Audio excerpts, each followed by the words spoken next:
Canalsupporter.com, bonjour, bienvenue dans cette édition. La deuxième offre serait la bonne pour Bisevac et Tiéné, ces deux anciens Valenciennois, ou bientôt anciens Valenciennois. Ils sont annoncés au Paris Saint-Germain et ils devraient être les deux premières recrues, ou peut-être la deuxième et troisième recrue.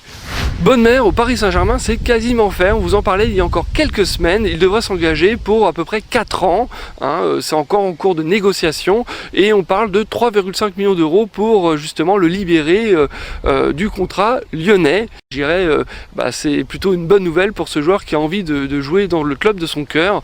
Voyons maintenant sur le terrain ce que ça va donner.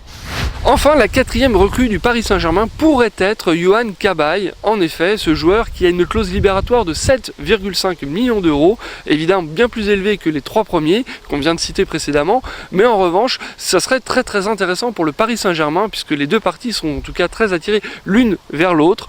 Et enfin, le Paris Saint-Germain pourrait avoir un milieu beaucoup plus technique avec Bonne et Cabaye pour l'année prochaine.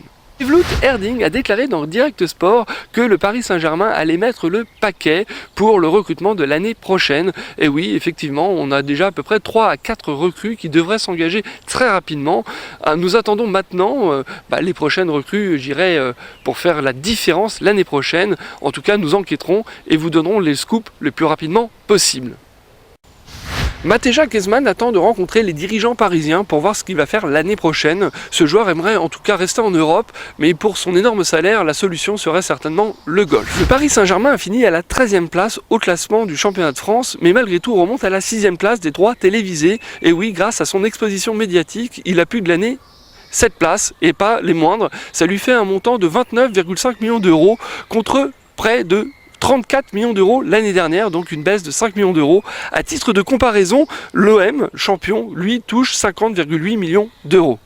Combien coûte à M6 de pouvoir diffuser ce classico OM-PSG dans le trophée des champions? Eh bien, nous avons mené l'enquête et on sait que c'est à peu près 900 000 euros. Et oui, rien que ça, à peu près 870 000 euros. Je me suis enflammé.